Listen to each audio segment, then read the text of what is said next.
all of you. So what do you think is true love? And anyone who's here with their spouse or partner, you should answer accordingly to save your relationship. Anyone? Any thoughts? Sacrifice. Sacrifice. Oh, beautiful. I love that. Yeah, sometimes when I do this talk, I have a board and we write things up on it. But you can imagine there's a board here and it's... So sacrifice. True love is about sacrifice. That's amazing. Nice answer. Anyone else? Yes, cooperation. Okay, beautiful. True love is about cooperation. Okay, so we've got sacrifice, cooperation. Any other thoughts? Commitment. Commitment. Yeah, that's a scary word in the modern day, right? I remember someone sharing that it's probably one of the scariest words. As soon as you say someone, would you like to make a commitment? Immediately they're like, to whatever. Would speak of another person, but almost anything, making a commitment is very difficult. I like it. So we've got sacrifice, commitment, cooperation was the one in between. Yes, was unconditional. Okay, true love is unconditional. What does that mean? What does unconditional mean? Like no if you or maybe like it's regardless of what you're getting the other side of this. Okay, regardless of what you're getting, you give. So there's no, I like that. There's no if you or, could you or should you or if, yeah. There's a thing that a lot of people in the modern day live by, and I'm sure none of you do, but there's a philosophy or an idea that when I get this, then I'll be happy. Anyone here has ever heard that philosophy? Anyone ever subscribed to that philosophy? Yeah, of course. For me, it was like, when I graduate from school, then X. Or when I get a job, then. Or when I get married, get a partner, if I earn this amount of money, then. If I do this, then. So yeah, it's the kind of post-dated check Srila Prabhupada called. If I get this, then. It's sort of a carrot on the stick. And anyone had the experience that when you got it, then didn't seem to happen? Yeah? So I thought that when this happened, then I would be like this, but it doesn't happen. Also, sometimes we put a lot of pressure on another person, because you're talking about unconditional. We put a lot of pressure on another person that this person will make me happy. Or from the other side, we feel that we should make them happy. There's a famous movie some years ago, some of you may be familiar with it, I think it was called Jerry Maguire. Anyone knows that movie? Maybe only the older people or Tom Cruise fans. But there's a famous scene in that movie at the end of the movie where he walks into the room and somehow there was some exchange. I won't go through the whole thing because I don't remember it. But anyway, he says, "You complete me." Yeah, remember that? You complete me. So that is an interesting concept. We'll talk about that a little bit later on. And that was a confirmation from the gods. Okay. And there we go again. Every time I come here, there's different sound effects. So, Very active today. they're special, yeah. Anyone else? And one more thought? Yes. What is your name? Ray. Ray. You are Ray. Ray of sunshine. Yes, Ray. Compassion. Compassion. True love is compassion. And what does compassion mean to you? How do you understand compassion?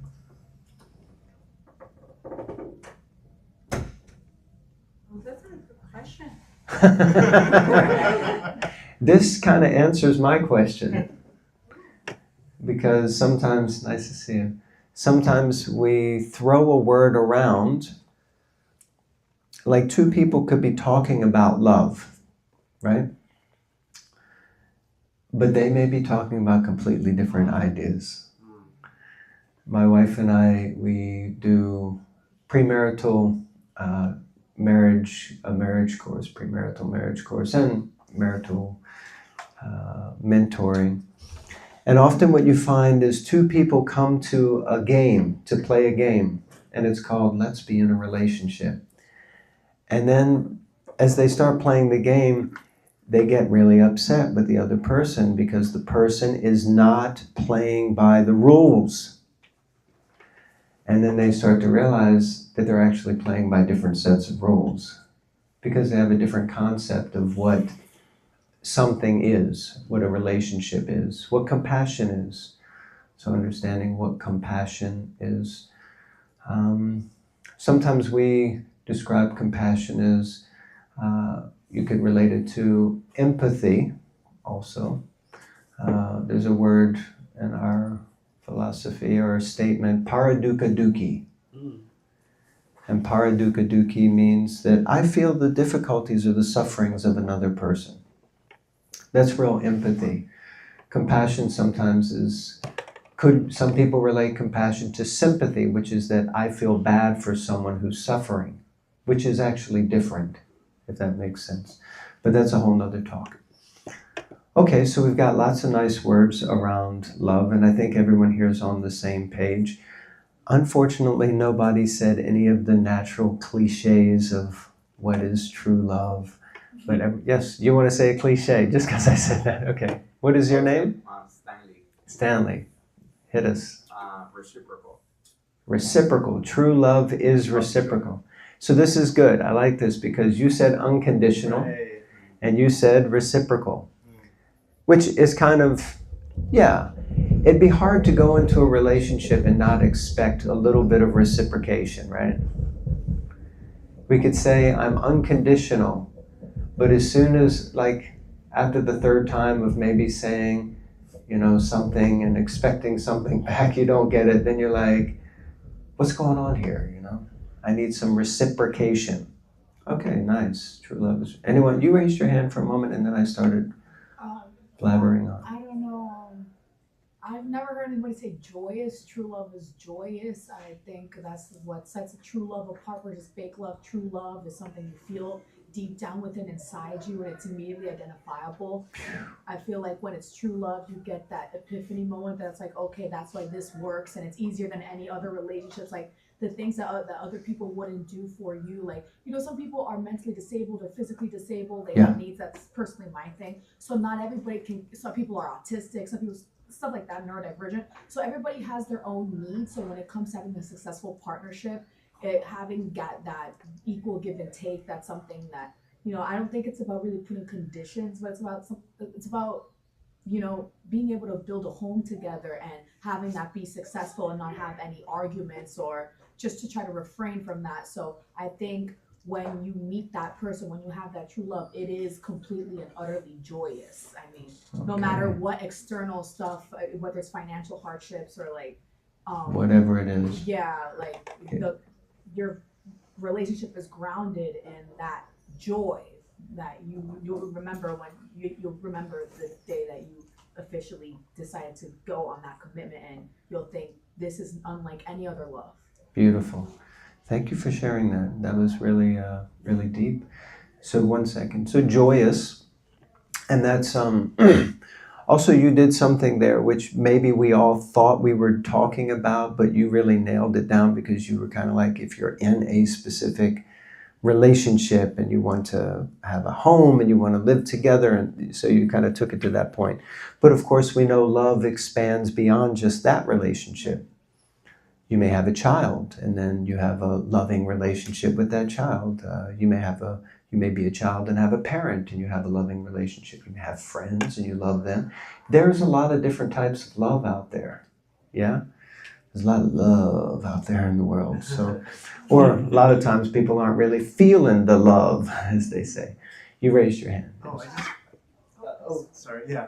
No, I just kind of had a comment because I feel like the joyous. At least I'm just speaking from my experience, but like for me, true love is something that stays constant, like regardless of whether your feelings come and go over the seasons. Mm-hmm. So you might not feel joyous one day, and then or whatever. You feel joyous one day, then you don't, but then there's still that something under the undercurrent between all those. Something steady when the world is a roller coaster. Exactly. Matra sparsashtu kunteya shatoshno supidagaha. Do you know that?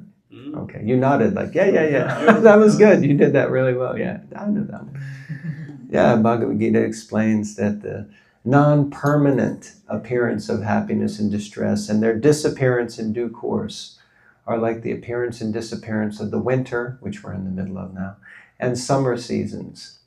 They come and go, and they're just based on sense perception. So we have to be steady, whether it's up or down or like that. So very nice. And yes, we'll end with your comment. It's like a two branching out. 2 branches, gotcha. The love according to that Art of Loving book that Eric Fromm wrote. Are you familiar? I am a little bit familiar with it, yeah. Where it has like 4 that you can tell it's love if it has these 4 features. Okay. Responsibility, care. I don't know, Well, but okay. it has 4 features, and growth is one of them. If the person is growing, you have loved them, because you love a plant, it's growing. It's not good. Beautiful. Sometimes they die on me, and I'm What a love. Thank And you. then the other part is the love, like, that would be like a love that you have like for a child, that no matter what he does, you love him anyway. Parent type of love. And then the love with a partner is different because it's more conditional. Okay. Yeah, this is beautiful because this is kind of explaining the point. And as we go on, we get there that first there's different types of love, and even some people might be in a relationship with a partner type person and they might want it to be unconditional. Some people there are conditions, and some people sign prenuptial agreements before they get into a relationship. So These attachments where you go crazy for somebody who's absolutely no good for you, is that really love? It's kind of some kind of unhealthy attachment. yeah, that may be the question. What is not true love? That may be an answer to that question. Yeah, good point. And about the growth thing, it's interesting. You mentioned about plants. I love plants, but I have a knack of being too loving. And my wife is perpetually telling me, no, you have to let them starve a little bit. They like that. And I'm like, no. So I have a tendency to overwater plants. I see a couple in the back are like, that's you, Joe, that's you. Yeah, and then my wife comes in and is like, no, you got to give them tough love sometimes. And that's true. Sometimes we need a little bit of tough love. We need someone to be blatantly honest with us and tell us, you are talking right out of your backside, and, we're not going to have any of that. Anyway, there's so much we could say. So I guess the question is, this kind of leads on, how do you know when you found it? Someone said earlier, you just know.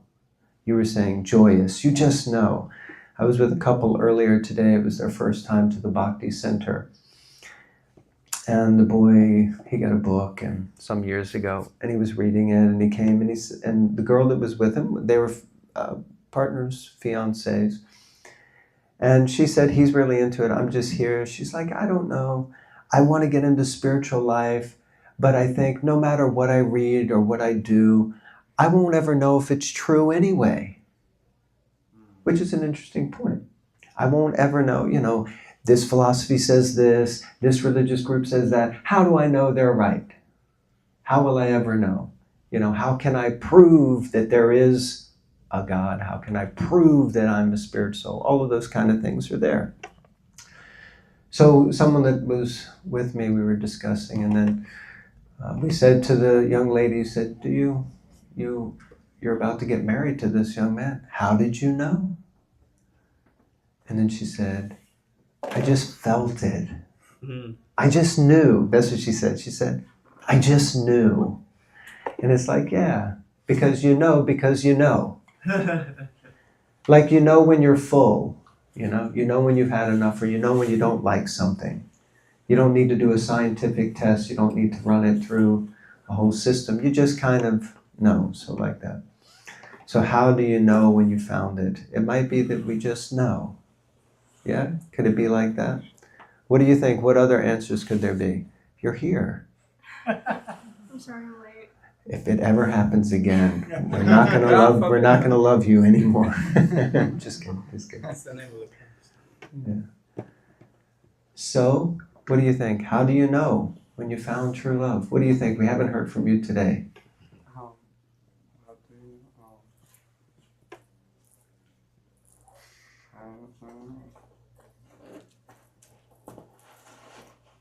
It's okay. If you don't know, you don't know, and that's all right. That kind of answers the question also. I don't know if I'll know. So the next question is, are you actually looking for it? Who here is looking for love? Who thinks they're looking for love? Yeah? Looking for love? Okay. You didn't raise your hand. I'm wondering why you didn't raise your hand. Don't want to put you on the spot. If that was too much, I'll move to the next one. Huh? Don't put you on the spot. Okay. Yeah. In the beginning of a book called the Krishna book, Sir George Harrison, anyone knows who Sir George Harrison is? Yeah. From the Beatles, yes. Oh my goodness, people still know who the Beatles are. It's a rarity these days. So Sir George Harrison, he says, in essence, he says everyone is looking for love. They just don't realize it. He, of course, uses a different term. He says everyone is looking for Krishna. They just don't know it. Walking down the street, I walked here from J Street Station, and I'm always amazed. Living in London for years, all the shops close. On a Sunday, they all close at 7. 7 o'clock, that's it. Most every shop is closed at 7. I forgot. In America, hey, we're open all night. Just shop till you drop. But there are lots of people looking in the windows, looking at this and that. And when people are looking, what are they looking for? What do you think they're looking for? Really, what are they looking for? Well, I think they are. Now, you might think they're looking for a new pair of shoes or a new shirt or a new bag or a new haircut or something. But actually, in one sense, we're all just looking for love in different ways. Confirmed. They heard and they knew. Yeah, we all sound effects. Yeah, I don't know where they come from. So the pop charts are filled with songs about love, yes? Who can name a song about love? Quick. Perfect, Ed Sheeran. Perfect what? Ed Sheeran. Perfect by Ed Sheeran. Okay. All right. I expected that love would be in the title, but it's a love song, yes? Love song. Beautiful. Love it. Somebody Find Me Somebody to Love by Queen, and also All You Need Is Love by the Beatles. Wow, you got them going on. I like this. Somebody else, nail me a song with love in the title. Yes. What is love? I don't know. It's probably out there. Okay. Okay, this is great. Someone else, another song with love in the title. Awesome. This class is awesome. Yes. Hare Krishna. Who invited the Hare Krishna to this party? God, there's always got to be one who's just like, we should give the perfect answer here. So I looked it up again. I prepared this talk probably about 8 years ago for a talk I gave at a university in London. And I looked it up again, and this was still one of the 10 best song titles. So I don't even know most of these songs. See, okay. Yeah. And someone said this, all you need. And all the Elvis fans in the room, you know. So there's a lot of What about Lionel Richie? He has a love song. yeah, so here's the top 10 they said anyway. So I don't know most of them, but there's lots of songs. One that I remembered was this one. Anyone knows this one? Oh yeah. Is that a country kind of country? No, it's like a soft rock. Soft rock. Who sang it? That was like in the 70s, 80s, right? Yeah. I was born in this century. We won't hold that against you, okay? God. Multiple songs before. Yeah. Anyway, these are the lyrics from the song. I was looking for love in all the wrong places. If you know how it goes, you can sing it. No? Okay. Let's sing Looking it, for guys. love in all the wrong places. Looking for love in too many faces. Searching their eyes. Looking for trees. That's not how it goes. So you got a record. I almost got. Thank you. That's what I was hoping for tonight. Yeah. So anyway, when I see people looking in the shops or looking at this or looking, I just think everyone's looking for love, but often they're looking in the wrong places. And someone mentioned earlier, someone was mentioning about being in relationships, and somehow people get into relationships where they think there's going to be love and there turns out to be something else. No, when they really go like I'm madly in love and the person is not good for them. That's what I just said, but in different words. And is it really an attachment? Yes. Also, isn't it like love and happiness is kind of correlation? Some people looking for happiness everywhere, like in bar and this. It's like almost they're looking for love too, like just Yeah. for happiness. Being We can happy. say yes and no. I mean, we can get into that also. Some people. Sometimes people who are in love, they argue. They may feel joyous deep down, but they still have arguments. Actually, my wife and I, we argue regularly. It's a very healthy thing to be able to healthily have an argument. Otherwise, there's a strong tendency to do something which is push things down. Right? I was with a person some years ago. She was quite senior in age and also senior in spiritual practice. And we were talking, and she was a little upset about someone.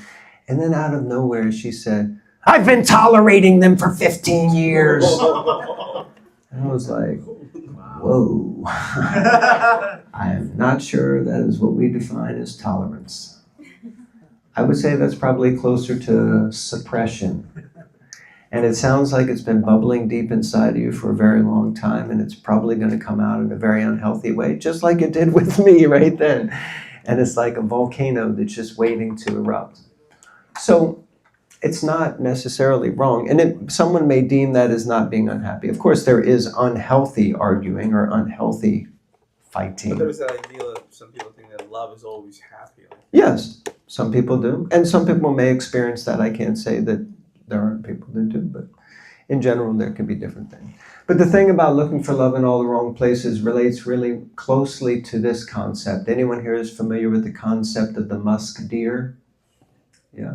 Who doesn't know the concept of the musk deer? Oh, really? Wow, okay.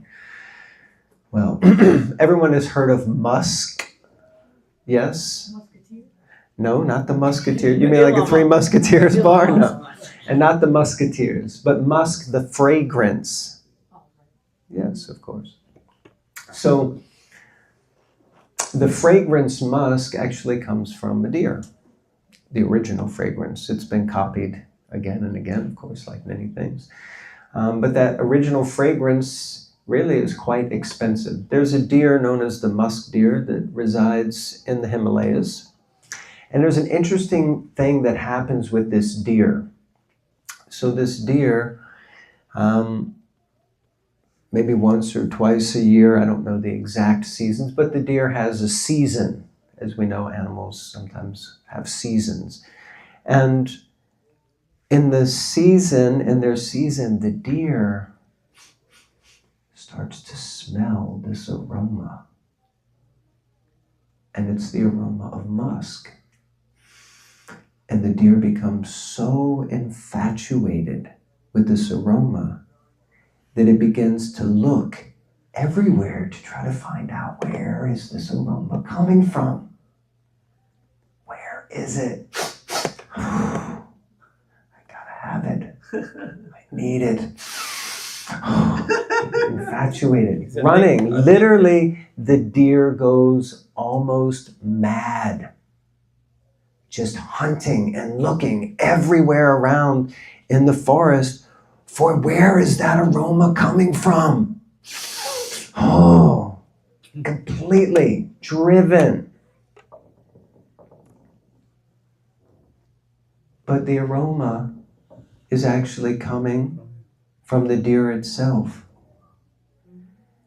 And the musk is from a gland that is in the navel of the deer. So the deer is looking everywhere outside for this aroma. But actually, it is the source. The deer is itself the source of the aroma.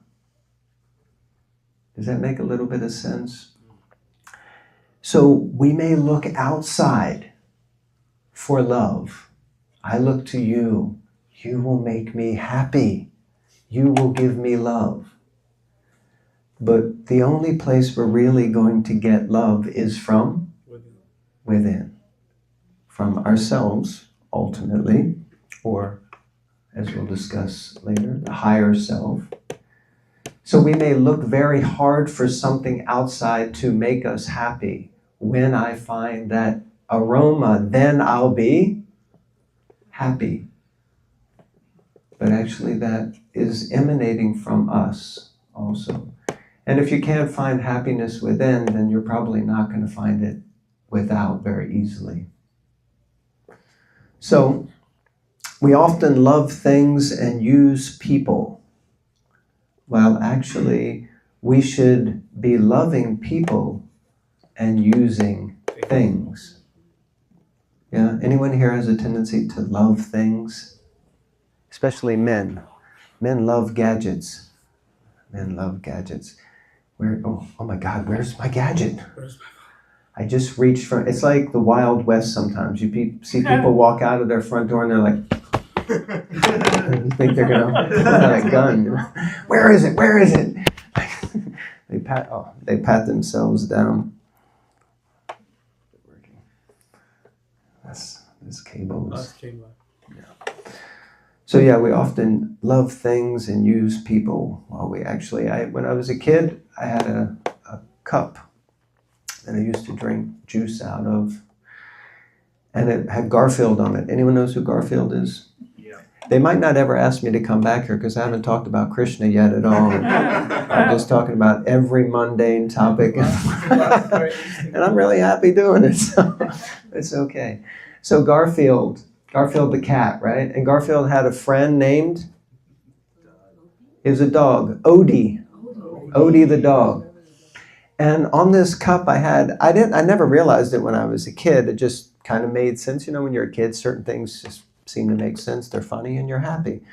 But as you get older, I reflected on this mug that I had, and it was a picture of Garfield. Now, Garfield was very clever cat and a dopey dog kind of thing. So Garfield had Odie reined up, and he was sitting like in a sleigh, and he's like, whoosh, you know, and Odie's pulling Garfield around, and the sign above was, "That's what friends are for." Everyone's like, God, you really built that one up, giant. Because the tendency is sometimes we just, right? You ever get a phone call from someone and you're looking at your phone and you're like, they must want something. I haven't heard from them. And I hate it when I have to do that. And I've had to do that many times where I think I have to call someone. I'm like, I haven't spoken to them in so long, but right now I need them. I need something from them and I have to call them. And I know the first 10 minutes is going to be like, oh, so now what do you need? What do you want? Right? That's why it's good to just, sometimes in the modern day, we can just shoot off a quick message. Hey, was just thinking about you. How are you? And it makes a difference. So we can keep in touch. I didn't do that. That was another sound effect, just so everyone knows. That was the next one. So the basic human need is to love and be loved. Can someone explain this to me? No, I was just saying that's a big one. Every slide's been a big one. You're only just catching up. Man. Wait, that's not Maslow's hierarchy of needs. I have no idea who Maslow is. You don't know? It is. It is? Yeah. I was confused. Someone help me out. Who's Maslow? It's like the psychologist. psychologist. He's the one that Psychologist. did the dog one too. The dog He has chest. actualization Saliva chart. test, the ring the bell. No, No, No, that's Pablo. Oh, that's a similar name. That's a similar name, slightly different. I guess. A hierarchy of needs. Yeah, like at the bottom is like food. Yes. Yeah. Anandamaya. Self-realization. Yeah. Yeah. Yeah. Okay. So someone said love wasn't on his list. But it is. It is? It is. You skipped the most important part. You went straight to self-realization. We're happy about that. So yeah, the basic human. Sorry, go ahead. What is your name? my name's Tom. Here it is. I found it. Bhagavata. That's right. Yes. So I know I've heard how detrimental it can be for infants when, and even if they're getting nutrition, if they don't have love from the mother, if they're not having close contact, how detrimental it is to the development of infants. So that's not necessarily, that's more of like a case of the opposite, which shows why. Which proves the point. Which proves the point. Yeah. Yeah. There's a nice point Tom made about, yeah, if we don't give love, someone mentioned plants, but yeah, also if we don't give love to infants, then that may have some effect. Yeah, in general, we want to be loved. Can we be honest here? Who here kind of wants to be loved? Yeah, of course. Who here doesn't want to be loved? I don't need no love. Get out. Yeah. Okay, that's love. You're getting tough love today. This is the So- Yeah, I'll look it up later, but I got that. Oh, I think I have seen that before. belonging, love, belonging, safety, security, things like that. Okay. That's Yeah, all love we is definitely in there, right? Yeah. So, and who here likes to love others? Who likes to give love? Yeah. They say it is better to give love than to receive. receive. Yes, it's better to give than to receive. And in the giving, we experience love. We experience the receiving.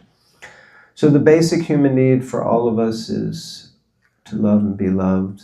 And it's natural because the soul is a divine lover of God by nature.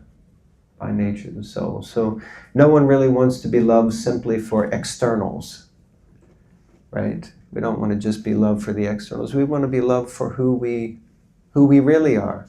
And we want whoever we love to know who we really are. Not just love us because I'm a pretty face, or I have lots of money, or I have a name, or I'm very intelligent, or all of these different things. So this is a nice statement. Someone would like to read this for me? Anyone who can read English? Okay, yeah. The basic principle of the living condition is that we have a general propensity to love someone. No one can live without loving someone else. This propensity is present in every living being. That was amazing. That was well done. She should be in the dramas. Actually, do like narrations. Someone tell me what this means. Kind of just said it, but because we read sometimes and it's like, yeah, okay. I have to analyze, like I have to do Yeah, now you get it. reading of what I just read. Yeah. In other words, like what you said, that we all need to love somebody because of And be cannot loved. exist. It says here that this propensity is present in every living being. That's interesting. It's deep again, isn't it? That's big. So what is that? What do you think? You think every living being wants to be loved? What if you're like a carnivore, like you're a wolf, and you like Wolf? eating? Okay. I don't know. That's just Yeah, I mean, how my mind. that's how your mind works. So if you're a carnivore, you don't think carnivores want to be loved? Or give love? They love amongst themselves, right? They love, theoretically, yeah. I mean, you said like a wolf, right? So would a mother wolf love her I guess cubs? that's true. Wolves They travel they in packs. say Wolves travel in a pack, yeah. the wolves are like the only ones who are like loyal. They like there's a lot of things that they say about wolves that like great things. They're big lovers. Like They're big, wolves are great lovers. Here you have an expert on wolf love. I don't know, I haven't studied up no, on but it. they say something I forgot. Like like wolves like a lot of great things they say about wolves. Something they're very family oriented. Something like Okay. that. They take care of their parents. Like they have very big sense of love, something like Okay, there you go. Yes, ma'am. Who said this? Who said this? This is Srila Prabhupada said this. Oh. Wow. Is that okay? Now it's like okay, right? this guy over here with the garland on, he said it. Yeah. And he's basically quoting it from Rupa Goswami, who is a great acharya. He is the Rasacharya. So you could say he's the great teacher of love, who wrote a book that we'll quote a lot from. And the basic principle of the living condition is that we have a general propensity to love someone. We want to love someone. We want to give love. And we want to be loved. And we can't really live without that in some way, shape, or form. And this propensity is there in all living entities. Actually, most living entities want to give love or show love or receive love in some way, shape, or form. Yeah. Let's say real quick that I think of this article or saw this video that plants can detect when a person wants them, get close to them, like certain radios, and they're like vibrate different or something. So even plants can like form an attachment with us. Yeah. Yeah, definitely. I forget who it was. Prabhupada also talked about that. There was a man who did some experiments with plants and playing different types of music and, so like that. Someone else would like to read? Read? Yes, okay. When a living entity comes in contact with the material creation, his eternal love for Krishna is transformed into lust in association with the mode of passion. Or, in other words, the sense of love of God becomes transformed into lust. Then again, when lust is unsatisfied, it turns into wrath. Wrath is transformed into illusion, and illusion continues with the material existence. So, This is amazing. I think this is. I wrote this. Yeah. I'm just kidding. I think this is what it's good, man. It's most great. people are experiencing. Yeah, so now we're going to draw a little distinction between what might be love and what might be lust. Maybe not always so easy to tell the difference. But this is from the Bhagavad Gita. Who here is familiar with the Bhagavad Gita? So this is there in the Bhagavad Gita, which discusses this idea of love, but also discusses, God bless you, may Krishna continue to bless you with pure devotional service. Those who know. Confirmed. So, so the idea of lust is described here perfectly, that it actually was originally love, but it became, it got into contact with material nature. So love is originally spiritual. Sometimes they say that on a spiritual level that everything is love. They say God is love. And because everything comes from God, then everything is love. So love is the ultimate permeating energy of everything. Everything is based on love. But when love comes in contact with a mentality that is not purely spiritual, it becomes adulterated or perverted. And perverted meaning that it's kind of turned on its head. It's not what it was originally.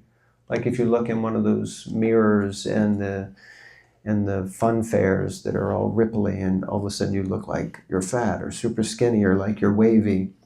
It's a perverted reflection of the true self.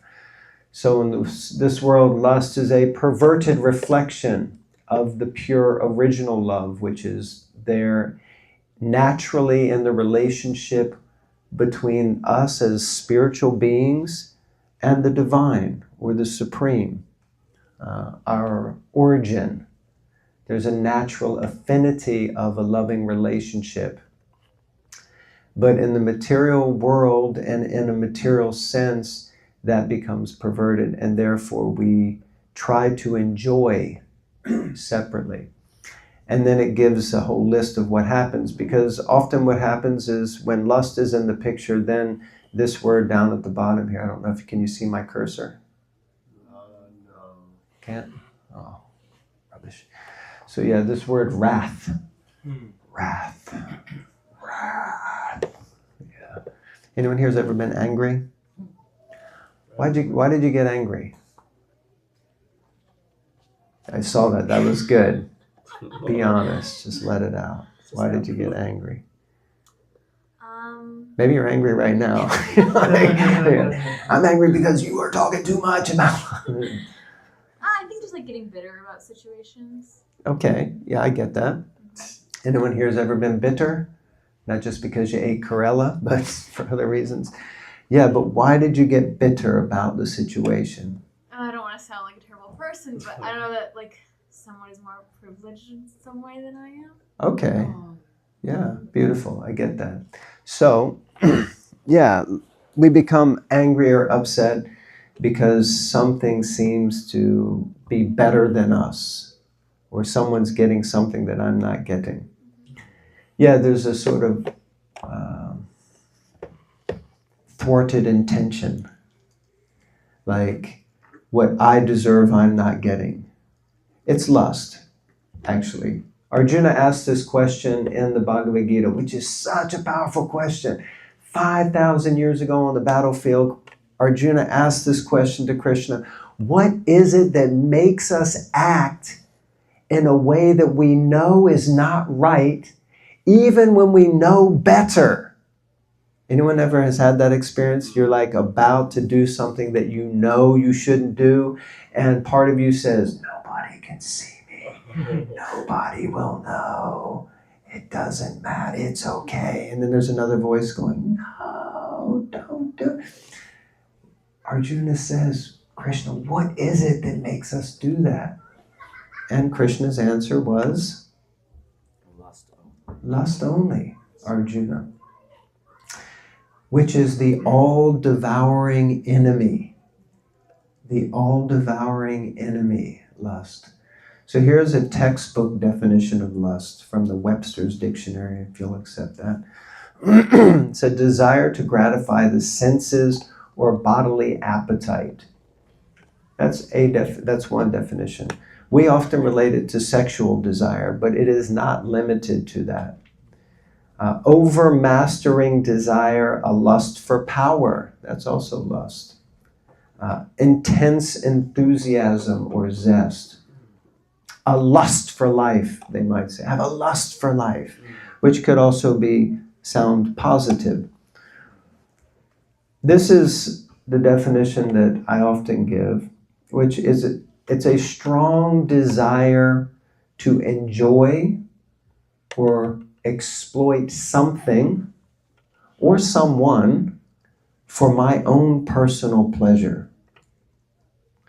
So it doesn't have to necessarily just relate. When we hear the word lust, we think, obviously, often we think we connect it with sexuality, but it doesn't have to be.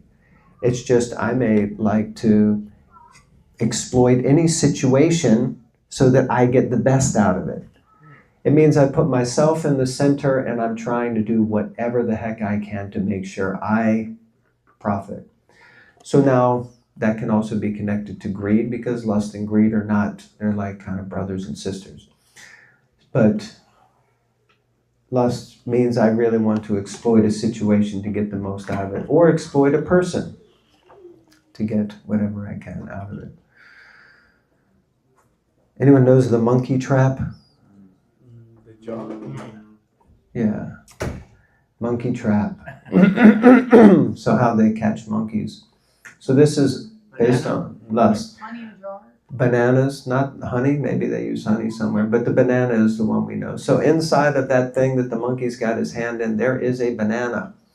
And the monkey puts his hand in this thing, a jar or a box or whatever it is, to grab the banana, but when he tries to pull it out, the hole is too big to get his hand out while still holding on to the banana. But he doesn't want to let go of the banana. But if he lets go of the banana, he's free. But if you hold on to the banana, you're trapped. And it's quite a simple thing. But guess what? He doesn't want to let go of the banana.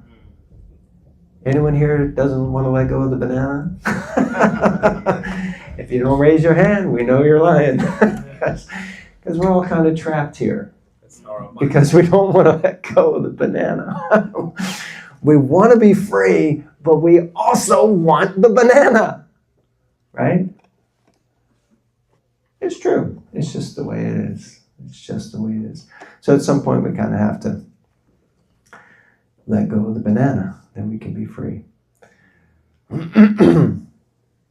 Someone else would like to read? Would you like to read?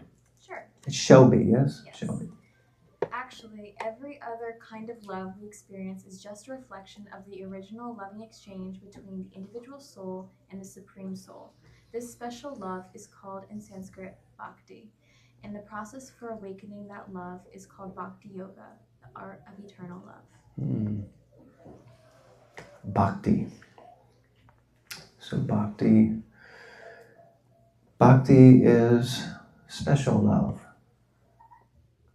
It's the original love. Here it says the art of eternal love. Bhakti yoga, performing bhakti yoga. Yoga means connectivity. Yoga means union. So union, and specifically union with the Supreme, union with God, union with the Divine, union with Krishna. Yoga to yoke, union to come together. Through the process of bhakti is the art of eternal love. And joyous. It is joyous. On the highest level, what was that person's name with the whole pyramid thing? Maslow. Oh yeah, the band. So on the top levels, you start with anamoya, which is I just need to eat something. And some of you might be at that point right now. When is this bald-headed guy just going to shut up? Because I only came here to eat. So all this love stuff, I just love to eat. Anyone here loves to eat? If you don't raise your hand, we know you're lying. You don't come to the Hare Krishna temple if you don't love to eat. So, yeah. And it ends with Ananda Maya. Ananda Maya. And what is Ananda Maya? Pure bliss, pure joy, like, whoo, wow, pure ecstasy, and not like the stuff they sell, like the stuff money can't buy. It only comes when you let go of the banana, and you accept the higher banana. Then you experience real joy, and this is the process of bhakti. And bhakti involves three things: the lover, the beloved, and the loving relationship.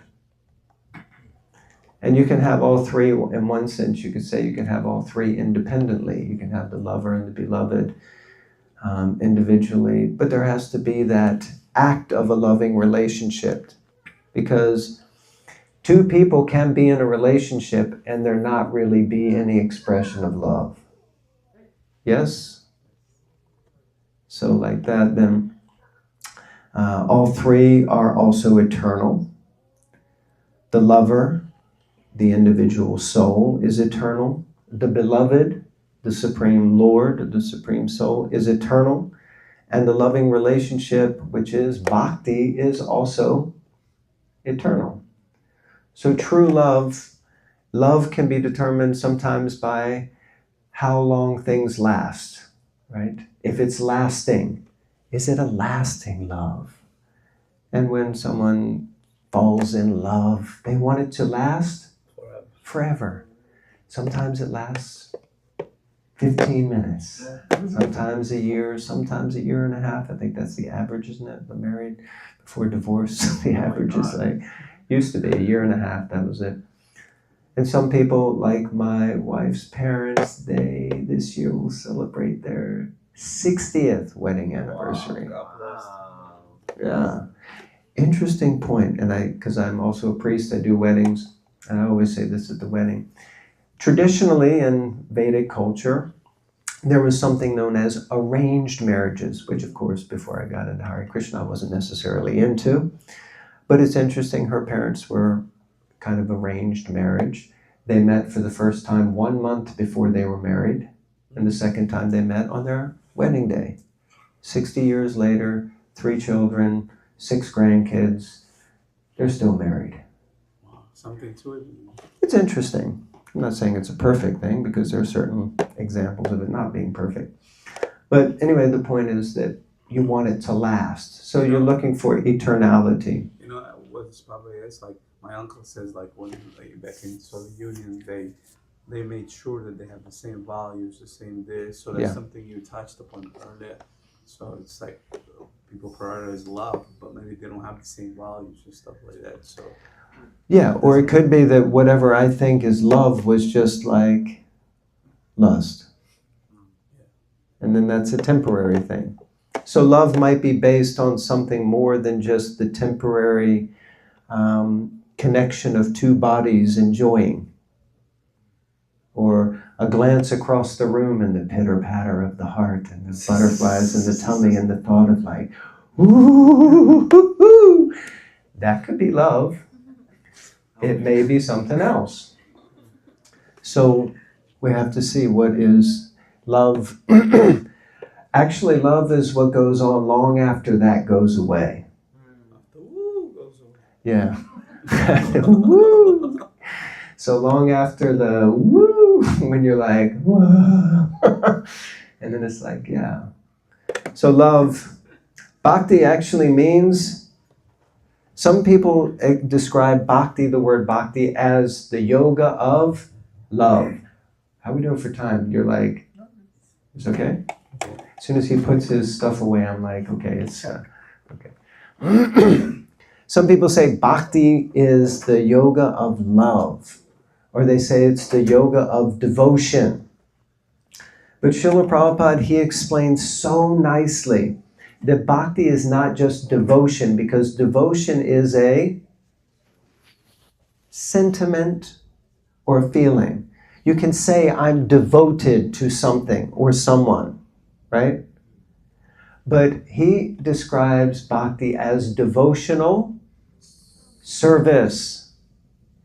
It means not only is the sentiment or the emotion there, but also there is action. Someone used the word earlier, reciprocation. There's an exchange within the relationship, and that exchange is one of service. So I know some ladies, they used to say, don't just tell me you love me. Show me you love me. Put your money where your mouth is. And on Valentine's Day, it's really good if you do that. So you have to show. But that, you could say, is a sentimental or materialistic thing. But the point, if you put it in a spiritual context, it's true. Sometimes people say, I know God, I love God, I think about God, but they don't actually do anything to show that loving relationship. So we have to not only know something intellectually or just say, I say it, but we also have to show it. We have to do it. Actions speak Louder than words. louder than words. So we have to express love through service, by doing something, through serving.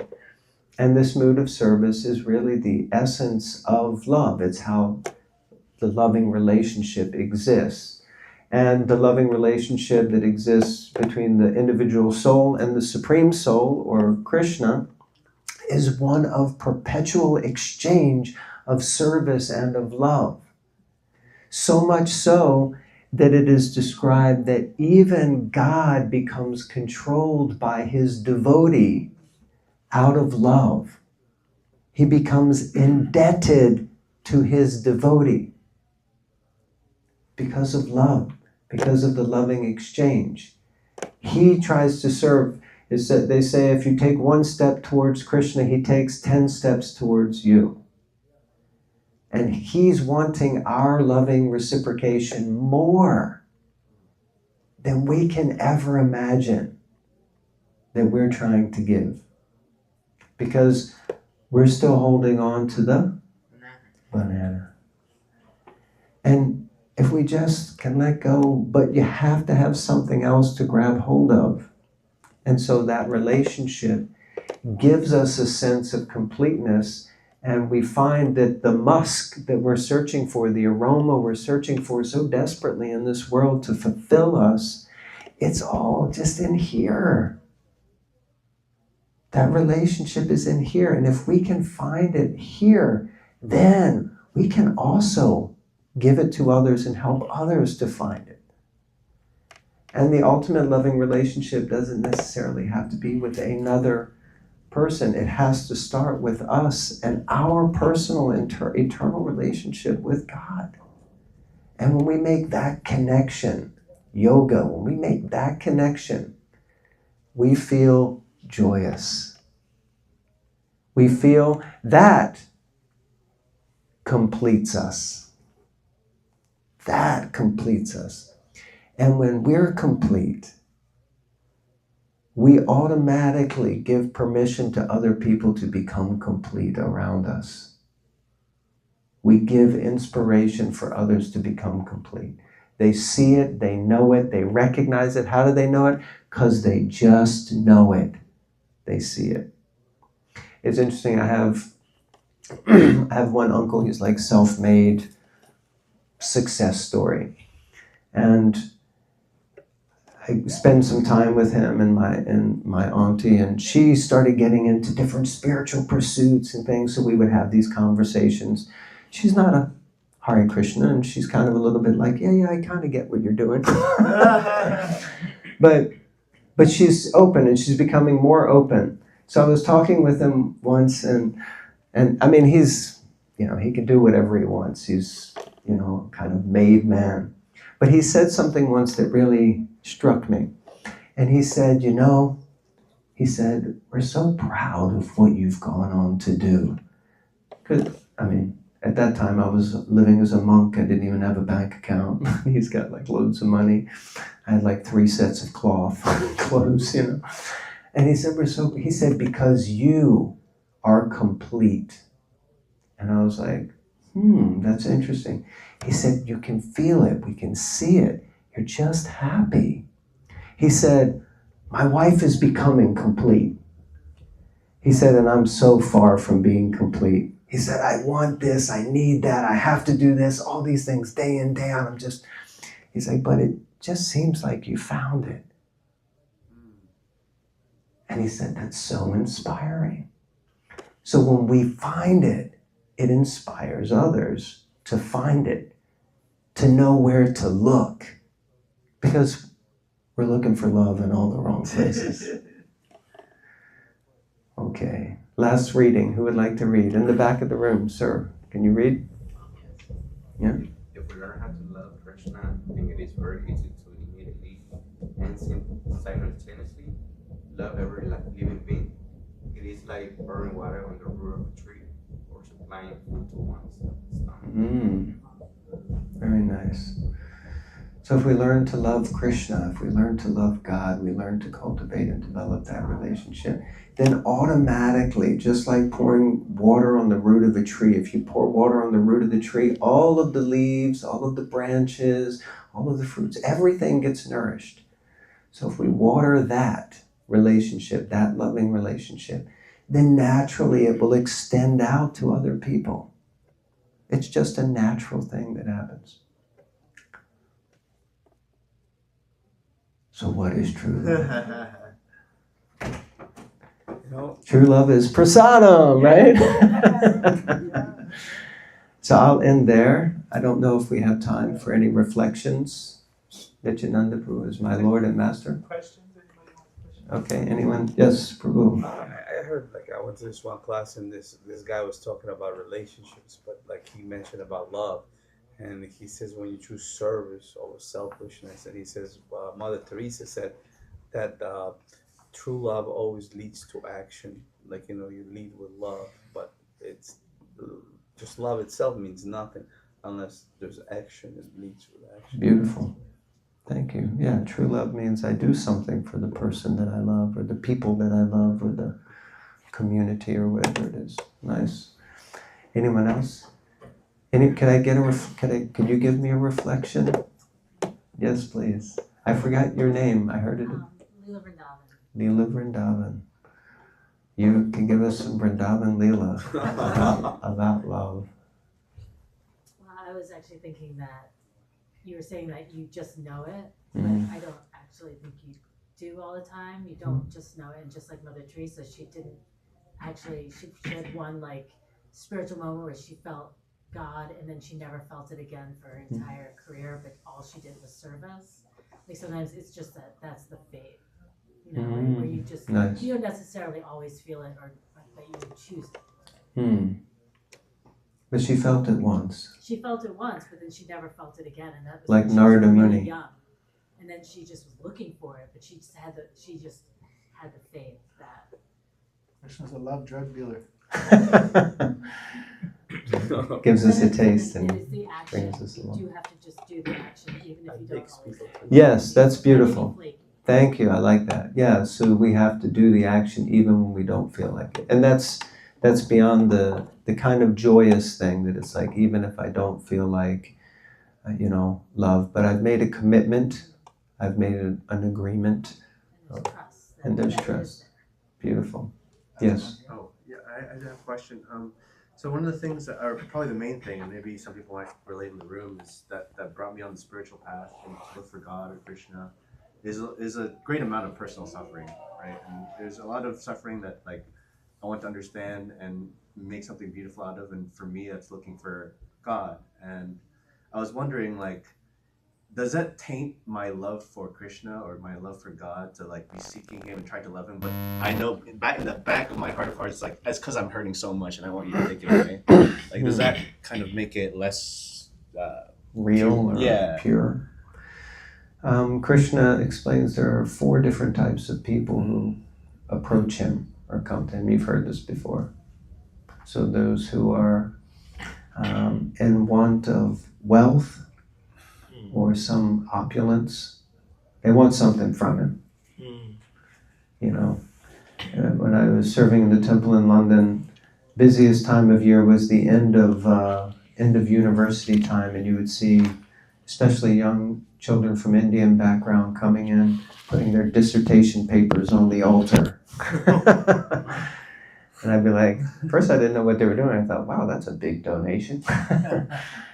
But then I was asked, and they were like, no, I'm praying to God to please help me to get a good grade. So Krishna says, Sarva karma, akama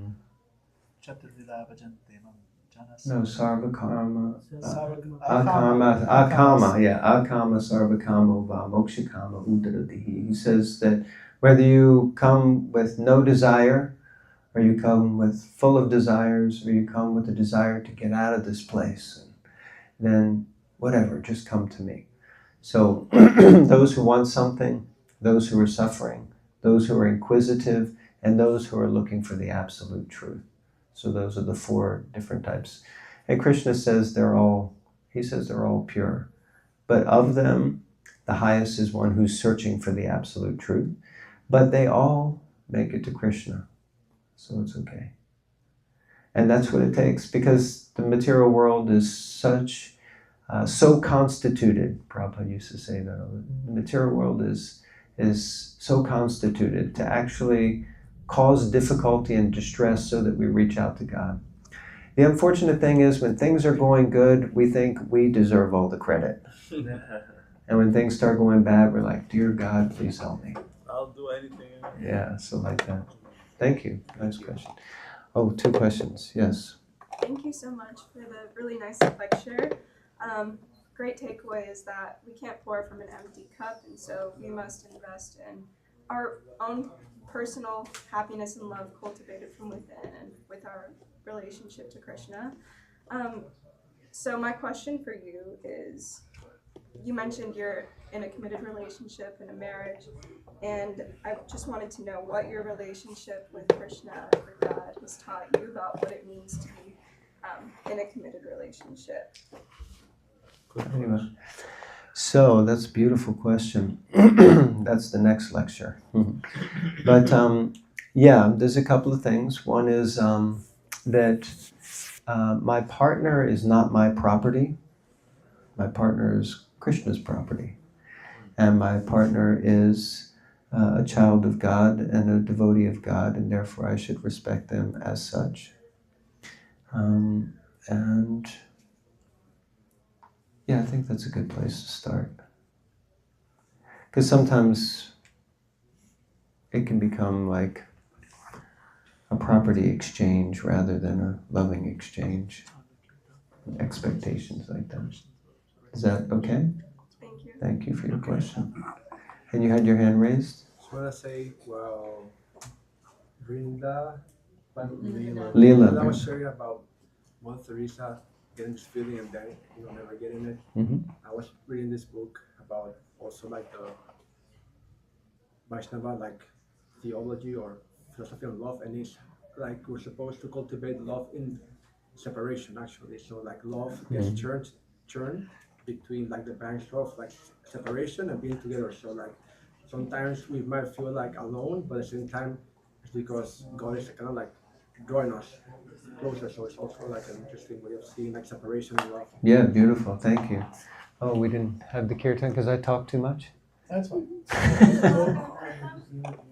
You guys are itching for a little bit of kirtan? Yeah. Okay. 5 minutes. Thank you. Love and